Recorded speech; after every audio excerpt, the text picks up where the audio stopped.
यश Bharat news विशेष भोपाल।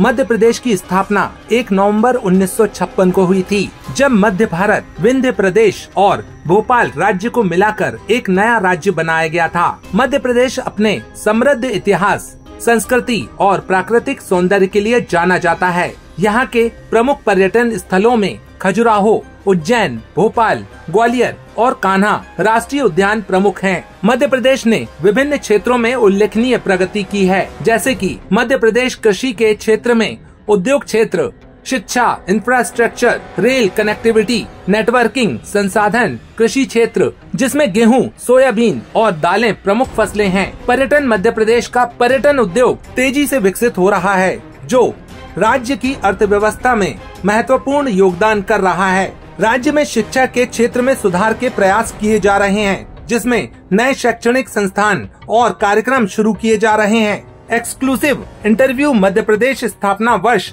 संकेत नायक के साथ रघुनंदन शर्मा, पूर्व राज्यसभा सांसद भोपाल। सबका साथी, शुभ का ये संदेश है, माँ की गोद पिता का आश्रय मेरा मध्य प्रदेश है। चूँकि आपको बता दें 1956 में मध्य प्रदेश का गठन हुआ और मध्य प्रदेश अलग राज्य बना। अब इसकी विरासत को संभालने का दायित्व जो लोगों ने संभाला, राजनीतिक जो लोग हैं उनने संभाला।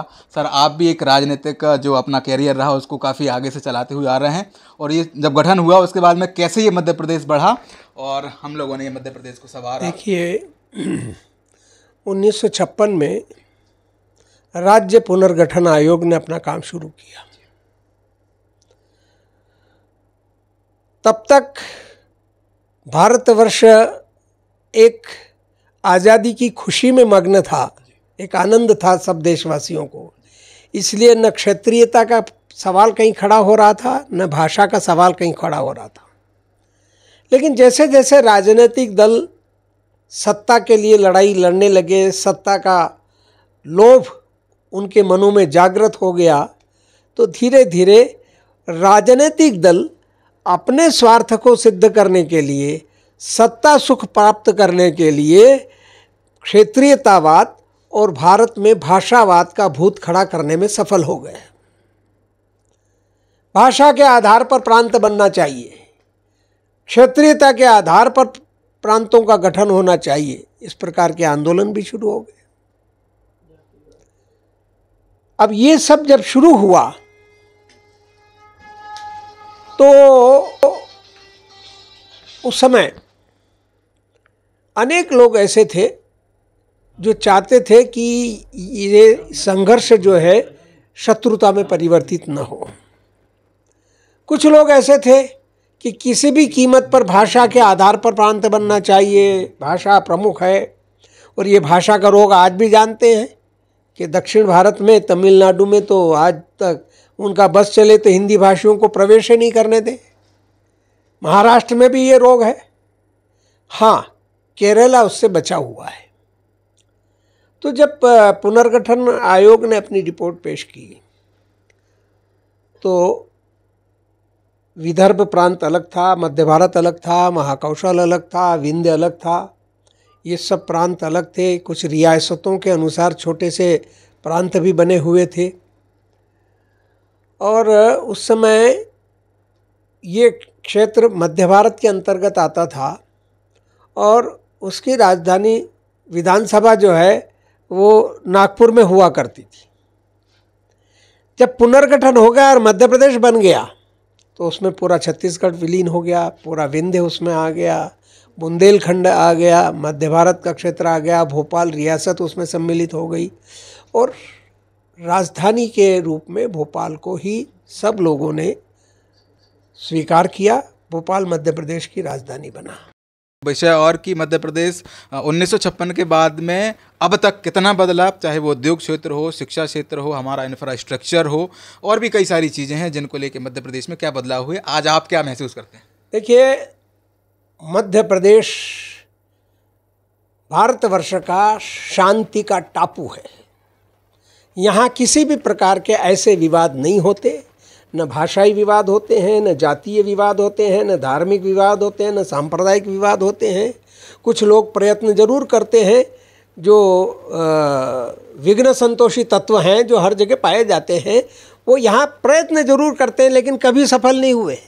अभी भी देश के अनेक भागों में उत्पात हुए हैं, दंगे हुए हैं, शांति भंग हुई है, लेकिन मध्य प्रदेश इससे अजूता रहा है।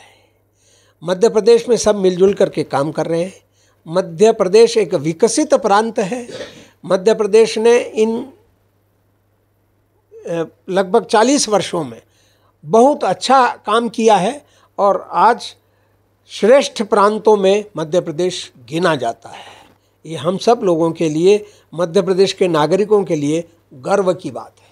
सर, आज के दौर में जब विपक्ष सत्ताधारी दल से सवाल करता है तो वो ये अवश्य कहता है कि जो सत्ताधारी दल है वो कहीं न कहीं संविधान का उल्लंघन कर रहा है, पार्टी जो सत्ता में है उसको गलत रूप से प्रशासनिक तंत्र को मतलब बाध्य करके काम करवाने का प्रयास कर रहे हैं। इस विषय को आप कैसे देखते हैं? ये हास्यास्पद प्रश्न है।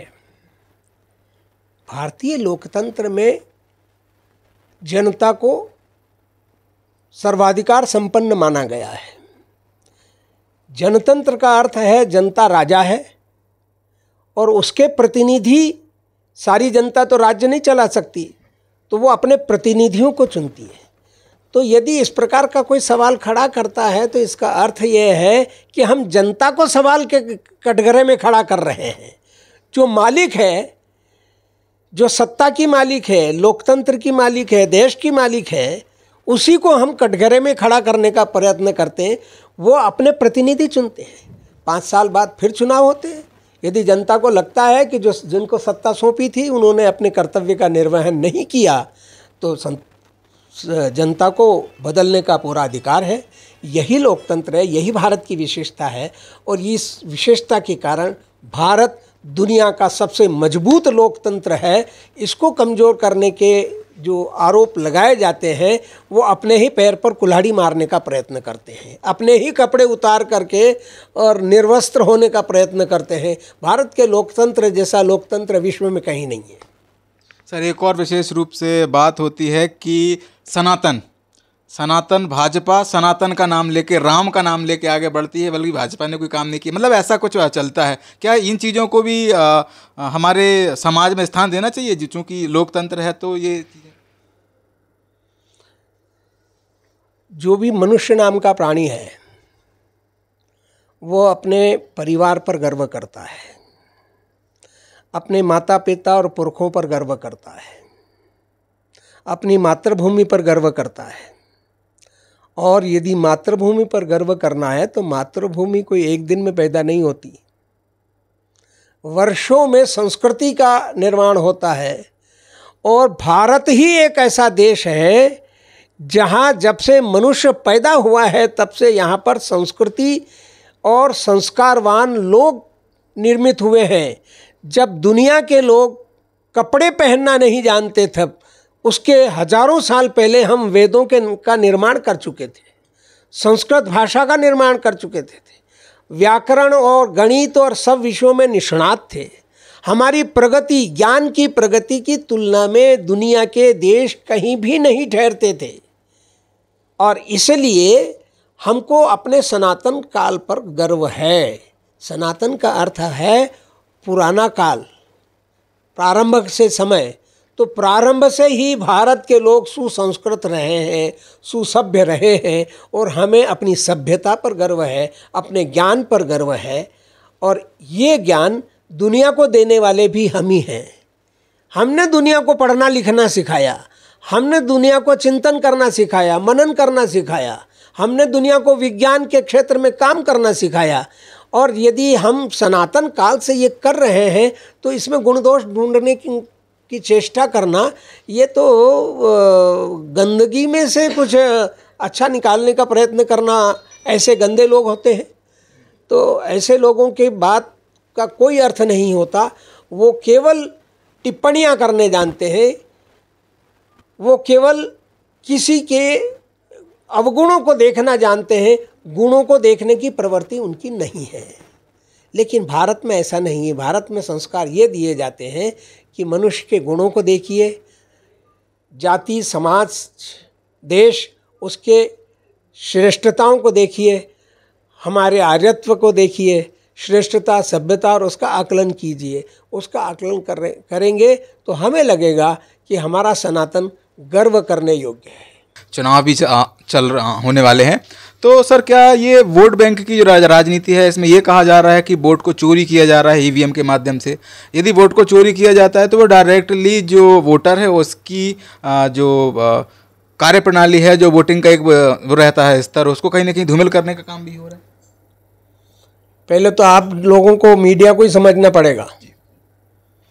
ये सब गड़बड़ झाला जो है वो मीडिया उत्पन्न करता है, मीडिया इसको हवा देता है। अरे भाई, भारत में पिछले 70 वर्षों से देश के नागरिक, निष्ठावान नागरिक जो कर्मचारी हैं, वही मतदाता सूचियां बनाते हैं, मतदाता सूचियों में संशोधन करते हैं, मतदाताओं का पुनरीक्षण करते हैं। अब हम सब अपने ही लोगों पर उंगली उठाने लगेंगे। मैं सोचता हूं कि जो कर्मचारी परिश्रम पूर्वक मतदाता सूचियों का निर्माण करता है, वो कभी भी छल कपट ईर्ष्या द्वेष से ग्रस्त नहीं होता। वो प्रामाणिकता से देशभक्ति के साथ काम करता है। और जो लोग इस प्रकार से एसआईआर के ऊपर सवाल उठा रहे हैं, वो विदेशी तत्वों से मिले हुए हैं। वो चाहते हैं कि भारत में विदेशी घुसपैठ करने वाले लोग बने रहें और मतदाता सूचियों का शुद्धिकरण न हो। तो अवैध घुसपैठियों को यहाँ बनाए रखने के लिए एसआईआर का विरोध कर रहे हैं। ये तो हमको स्वागत करना चाहिए कि यदि मतदाता सूची का शुद्धिकरण हो रहा है, उसका नवीनीकरण हो रहा है, जो लोग यहाँ के निवासी हैं वो भी नाम जुड़वा रहे हैं और 2-2 प्रांतों में, 3-3 प्रांतों में नाम जुड़वा रहे हैं, तो ऐसे स्वार्थी लोगों से मुक्त करना और विदेशियों से भी मुक्त करना, ये लोकतंत्र को और अधिक मजबूत करने वाला कार्य है और इसका समर्थन करना चाहिए। जो इसका विरोध कर रहे हैं वो देश के प्रति निष्ठावान नहीं है, उनकी देशभक्ति भी संदिग्ध है और लोकतंत्र के प्रति निष्ठा भी संदिग्ध है। सर, अब जिस तरह से आजकल की राजनीति चल रही है उसको लेकर आप क्या मानते हैं एज ए सीनियर लीडर? सब अपने अपने काम कर रहे हैं। न्यायपालिका अपना काम कर रही है, विधायिका अपना काम कर रही है, व्यवस्थापिका अपना काम कर रही है। और ये तो भारत के संविधान निर्माताओं ने बड़ी सोच समझ करके ये संतुलन को स्थापित किया है। तीनों आपस में संबंध हैं लेकिन तीनों स्वतंत्र हैं। यही एक भारत के लोकतंत्र की विशेषता है। न्यायपालिका, व्यवस्थापिका और कार्यपालिका तीनों आपस में जुड़े हैं लेकिन पूरी तरह से स्वतंत्र हैं, एक दूसरे के कार्य में कोई व्यवधान पैदा नहीं करता, हस्तक्षेप नहीं करता। और इसीलिए भारत का लोकतंत्र मजबूत है। और यदि ये व्यवस्थाएं नहीं होती, संविधान में इतने अच्छे प्रबंध नहीं किए होते, तो छोटे छोटे देशों में जो उथल पुथल हो रही है, लोकतंत्र नष्ट हो रहा है, लोकतंत्र को कोई भी शक्ति, उत्पात करने वाले लोगों का छोटा सा समूह भी सत्ता को परिवर्तित कर देता है, उथल पुथल कर देता है। तो ऐसी स्थिति में भारत बचा हुआ है। भारत में लोकतंत्र को कोई खतरा नहीं है और चारों सब अपनी अपनी जिम्मेदारियों को व्यवस्थित संभाल रहे हैं। मेरी मध्य प्रदेश वासियों को और छत्तीसगढ़ वासियों को और बाकी सब लोगों को मेरी शुभकामना। कोई भी 2 ऐसी चीज़ें जो जिन पर रोक लग जाना चाहिए। भाई, मध्य प्रदेश में ऐसी कोई यदि देश विरोधी गतिविधियां हैं, चल रही हैं, तो उसको तुरंत बाधित करना चाहिए, रोकना चाहिए। देश विरोधी गतिविधियों को बर्दाश्त करना देश के हित में नहीं है। और दूसरा, जातिवाद, प्रांतवाद, भाषावाद खड़ा करने वाले जो लोग हैं, ऐसे लोगों को भी कहीं न कहीं दरकिनार करने की आवश्यकता है। न थकें न रुकें कदम, न ही हिम्मत हारे हैं। हमने देखे हैं कई दौर और सफर आज भी जारी है। नमस्कार, जय हिंद।